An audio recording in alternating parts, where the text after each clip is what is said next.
আপনার যে ঈমান, এই ঈমান দিয়ে আপনি বিড়ির আগুনটা নিভাতে পারেন না।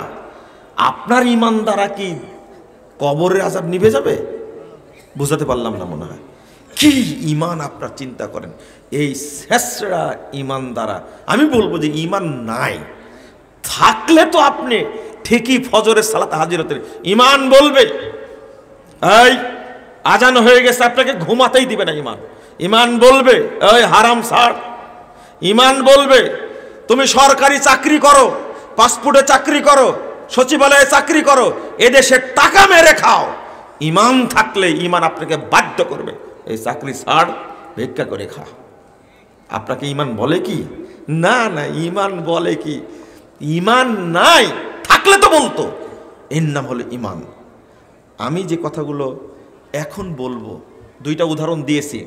সেটা কি? লজ্জা যার নাই সে কি? মুনাফিক। যে বেশি কথা বলে সে কি? মুনাফিক। যার মুখ দিয়ে খারাপ ভাষা বের হয় সে কি? মুনাফিক।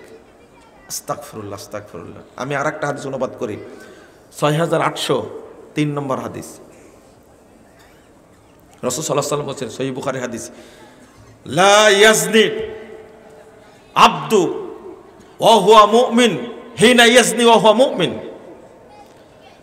লা ইয়াশরিবুল আবদু হিনা ইয়াশরিবু ওয়া হুয়া মুমিন। যে ব্যক্তি জিনা করে তখন তার মধ্যে কি থাকে না? ঈমান থাকে না। এক, যে ব্যক্তি নেশা জাতীয় দ্রব্য পান করে তার মধ্যে ঈমান থাকে না। ওয়ালা ইয়াসরিকুল আবদু হিনা ইয়াসরিকু ওয়া হুয়া মুমিন। যে ব্যক্তি চুরি করে তখন সে কি থাকে না? মুমিন থাকে না। কয়টা জিনিস আসলো? জিনা।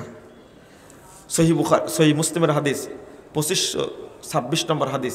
আল্লাহ রাসূল সাল্লাল্লাহু আলাইহি ওয়াসাল্লাম বলছেন, ইজা জানাল আবদু খরাজা মিনহুল ঈমান। যখন মানুষ জেনায় লিপ্ত হয় তখন ঈমান বেরিয়ে যায়, দৌড় দেয়। ফাকানা ফাওকা রাসি ফাওকা দুল্লা। তখন তার ঈমানটা বহু উপরে চলে যায়, ছায়া করে থাকে। ঈমান এত ভদ্র জিনিস, এত লজ্জাশীল, এত মর্যাদাবান থাকে না, ঈমান চলে যায়। যে ব্যক্তি 45 বছর যাবত চাকরি করছে পাসপোর্ট অফিসে, 45 বছর যাবতই ঘুষ খাচ্ছে, খাচ্ছে না? আত্মসাৎ করছে না? বলেন তো মুমিন না মুনাফিক? মুনাফিক, মুনাফিক। আস্তাগফিরুল্লাহ। সচিবালয়ে চাকরি করছে সে 40 বছর যাবত, সে এখনো ঘুষ খায়, মুমিন না মুনাফিক? ওর মধ্যে ঈমান আসবে? বুঝেননি মনে, তাই না? যতদিন একজন লোক নেশা করছে, মদ খাচ্ছে, বলে চুয়ানি খাচ্ছে, হারাম খাচ্ছে, আপনার কি বলবো, বিড়ি, সিগারেট, তামাক, জর্দা, গুল, আলাপাতা, ফেন্সিডিল, ইয়াবা সব খাচ্ছে, খাওয়া অবস্থায় ঈমান তার মধ্যে যাবে? আচ্ছা, একটা হাদিস শুনেন তাহলে। 11372 নম্বর হাদিস, সনদ সহিহ। সেটা হলো তাবরানী কাবিরের মধ্যে এসেছে। আল্লাহ রাসূল বলছেন, আল খামরু উম্মুল ফাওয়াহিশ। নেশা জাতীয় দ্রব্য, যত অশ্লীল কাজ আছে তার মা, যত অশ্লীল কাজ আছে তার মা। ওয়া আকবারুল কাবায়ের, আর যত কাবিরা গুনাহ আছে তার মধ্যে অন্যতম। কি কি বলেন তো? কি নেশা জাতীয় দ্রব্য? কি জর্দা নেশা জাতীয় না?